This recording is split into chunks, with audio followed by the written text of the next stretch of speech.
ನಮಸ್ಕಾರ ನನ್ನ YouTube ಕುಟುಂಬದವರೇ. Hope ಎಲ್ಲರೂ ನೀವು ಆರಾಮಾಗಿದ್ದೀರಾ ಅಂತ ಅಂದ್ಕೊಂಡಿದ್ದೀನಿ.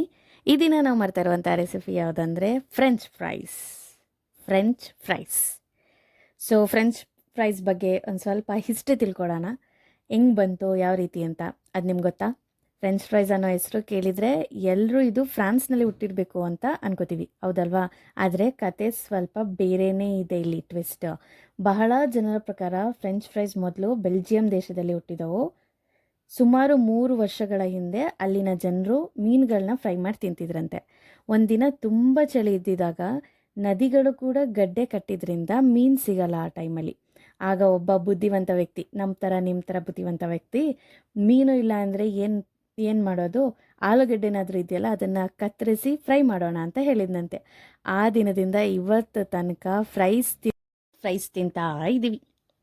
ಇದರಲ್ಲಿ ಒಂದು ಕಾಮಿಡಿ ಏನಂದರೆ, ಆಲೂಗಡ್ಡೆ ಆಗಾಗ ಅಂತ ಇರ್ಬೋದು, ಆಲೂಗಡ್ಡೆ ಅದ್ರ ಬಗ್ಗೆ ಥಿಂಕ್ ಮಾಡ್ತಾ ಇರ್ಬೋದು, ನಾನು ಸಾಂಬಾರಿಗೆ ಮಾತ್ರ ಅಲ್ಲ, ನಾನು ಇಂಟರ್ನ್ಯಾಷನಲ್ ಸ್ಟಾರ್ ಆಗ್ತೀನಿ, ಯಾವ ಮಾಲ್ಗೆ ಹೋದ್ರೂ, ಯಾವ ಸಿನಿಮಾಗೆ ಹೋದ್ರೂ, ಯಾವ ಫುಡ್ ಕೋರ್ಟ್ಗೆ ಹೋದ್ರೂ ಫ್ರೆಂಚ್ ಫ್ರೈಸ್ ಇಲ್ಲದೆ ಮೆನು ಕಂಪ್ಲೀಟೇ ಆಗಲ್ಲ. ನೋಡಿದ್ದೀರಾ ನೀವೂ? ನಿಮ್ಗೆ ಎಷ್ಟು ಜನಕ್ಕೆ ಫ್ರೆಂಚ್ ಫ್ರೈಸ್ ಅಂದರೆ ಈಗಲೂ ಇಷ್ಟ, ಯಾವಾಗಲೂ ತಿನ್ನೋದಕ್ಕೆ ಇಷ್ಟ ಅಂತ ಇಲ್ಲಿ ಕಮೆಂಟಲ್ಲಿ ತಿಳಿಸಿ. ಬನ್ನಿ ಇವಾಗ ನಾವು ಯಾವ ರೀತಿ ಫ್ರೆಂಚ್ ಫ್ರೈಸ್ನ ಮನೆಯಲ್ಲಿ ಈಸಿಯಾಗಿ ಮಾಡ್ಬೋದು ಅಂತ ನೋಡೋಣ. ಇದಕ್ಕಿಂತ ಮುಂಚೆ ನೀವೇನು ಮಾಡಬೇಕು, ಇಂತಹ ಫನ್ ಫ್ಯಾಕ್ಟ್ಸ್, ಟೇಸ್ಟಿ ರೆಸಿಪಿ ಮತ್ತು ಫುಲ್ ಎಂಟರ್ಟೈನ್ಮೆಂಟ್ ವಿಡಿಯೋಸ್ ನಿಮ್ಗೆ ಇಷ್ಟ ಆಗಿದರೆ ಲೈಕ್ ಮಾಡಿ, ಕಮೆಂಟ್ ಮಾಡಿ, ಶೇರ್ ಮಾಡಿ, ಸಬ್ಸ್ಕ್ರೈಬ್ ಮಾಡಿ. ವಿಡಿಯೋ ಇಷ್ಟ ಆದರೆ ಲೈಕ್ ಮಾಡಿ ಅಥವಾ ಡಿಸ್ಲೈಕ್ ಮಾಡೋದಕ್ಕೂ ಕೂಡ ಮರಿಬೇಡಿ.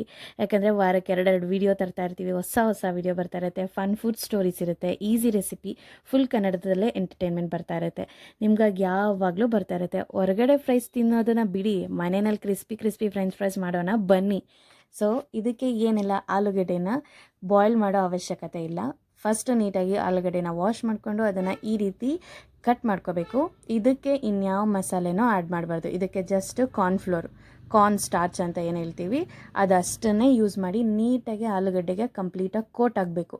ಅಲ್ಲಿ ತೇವಾಂಶ ಕಾಣಬಾರ್ದು. ಆ ರೀತಿ ಅದನ್ನು ನೀಟಾಗಿ ಆಲೂಗಡ್ಡೆಗೆ ಹೊಂದ್ಕೊಳ್ಳೋ ರೀತಿಯಲ್ಲಿ ಅದನ್ನು ಕೋಟಿಂಗ್ ಮಾಡಬೇಕು ಫಸ್ಟು. ಅದಕ್ಕೊಂದು 2 ನಿಮಿಷ ಅಥವಾ 1 ನಿಮಿಷ ತೊಗೊಳುತ್ತೆ. ಅದನ್ನು ನೀಟಾಗಿ ಕೋಟಿಂಗ್ ಮಾಡಿ ಅದಾದಮೇಲೆ ಚೆನ್ನಾಗಿ ಕಾಯ್ತಾ ಇರುವಂಥ, ಅಂದರೆ ಒಂದು ಹೈ ಫ್ಲೇಮಲ್ಲಿ ಕಾದಿರುವಂಥ ಎಣ್ಣೆಗೆ ಇದು ಹೆಂಗಿದೆ, ಈ ಹಸಿಟ್ಟೆಲ್ಲ ಈಗ ನೋಡ್ಬೋದು, ಆ ಕಾರ್ನ್ ಸ್ಟಾರ್ಚ್ ಯಾವ ರೀತಿ ಅಂಟ್ಕೊಂಡಿದೆ, ಇದನ್ನೇ ತೆಗೆದು ಅದನ್ನು ಎಣ್ಣೆಗೆ ಹಾಕಿ ಅಲ್ಲೇ ಫ್ರೈ ಮಾಡಿ. ಯಾಕಂದರೆ ಅಲ್ಲೇ ಫ್ರೈ ಮಾಡಲಿಲ್ಲ ಅಂದರೆ ಅದು ಕ್ರಿಸ್ಪಿನೆಸ್ಸು ಸಿಗಲ್ಲ. ಅದಾದಮೇಲೆ ಇದಕ್ಕೆ ಮೇಲ್ಗಡೆ ಫ್ರೆಂಚ್ ಫ್ರೈಸ್ನ ಆಯಿಲಲ್ಲಿ ಫ್ರೈ ಆದಮೇಲೆ ನಾವು ಇದಕ್ಕೊಂದು ಮಸಾಲಾನ ಹಾಕ್ತೀವಿ. ಅಂದರೆ ಒಂದು ಮಸಾಲ ಪೌಡರು, ಅದಕ್ಕೇನೆಲ್ಲ ಬೇಕು ಮನೆಯಲ್ಲೇ ಮಾಡ್ಕೋಬೋದು. ಸ್ವಲ್ಪ ಉಪ್ಪು, ಅರಿಶಿನ, ಟರ್ಮರಿಕ್ ಪೌಡರು, ಚಿಲ್ಲಿ ಫ್ಲೇಕ್ಸ್ ಇದ್ದರೆ ಚಿಲ್ಲಿ ಫ್ಲೇಕ್ಸ್ ಅಥವಾ ಚಿಲ್ಲಿ ಪೌಡರ್ ಆದರೂ ಆಗುತ್ತೆ. ಒರೆಗಾನೋ ಪುಡಿ ಇದ್ದರೆ ಒರೆಗಾನೋ ಹಾಕ್ಕೊಳ್ಳಿ, ಅದಿಲ್ಲ ಅಂದರೆ ಆಪ್ಷನಲ್ಲು. ಮತ್ತು ಸ್ವಲ್ಪ ಪೆಪ್ಪರ್, ಇದಿಷ್ಟೇ ಹಾಕಿ. ಚಾಟ್ ಮಸಾಲ ಅದೆಲ್ಲ ಟ್ರೈ ಮಾಡೋದಕ್ಕಿಂತ ಈ ಮಸಾಲವನ್ನು ಟ್ರೈ ಮಾಡಿ. ನಿಮ್ಗೆ ಇದು ಖಂಡಿತವಾಗ್ಲೂ ಇದಿಷ್ಟ ಆಗೇ ಆಗುತ್ತೆ. ಇದನ್ನು ಬೇಕಾದರೂ ಬೇರೆ ಇನ್ಯಾವುದಾದ್ರೂ ಕರ್ದಿರೋ ಫ್ರೈ ರೆಸಿಪಿಗಳಿಗೆ ಮೇಲ್ಗಡೆ ಉದುರಿಸೋದಕ್ಕೂ ಕೂಡ ಪರ್ಫೆಕ್ಟಾಗಿ ಒಳ್ಳೆ ಟೇಸ್ಟಿಯಾಗಿದೆ ಅಂತ ನಾನು ಗ್ಯಾರಂಟಿ ಕೊಡ್ತೀನಿ. ಶೋರ್ ಅಂತ ಕೊಡ್ತಾಯಿದ್ದೀನಿ. ಇದು ಆಲ್ರೆಡಿ ಕಾರ್ನ್ ಸ್ಟಾರ್ಚಲ್ಲಿ ಆಗಿರೋದನ್ನು ನೀಟಾಗಿ ಹೈ ಫ್ಲೇಮಲ್ಲೇ ಇದನ್ನು ಫ್ರೈ ಮಾಡ್ಕೋಬೇಕು. ಇದನ್ನು ನೀವು ಗಮನಿಸ್ಬೋದು, ನಾನು ಯಾವುದೇ ಕಾರಣಕ್ಕೂ ಆಲೂಗಡ್ಡೆನ ಬಾಯ್ಲ್ಡ್ ಮಾಡಿಲ್ಲ.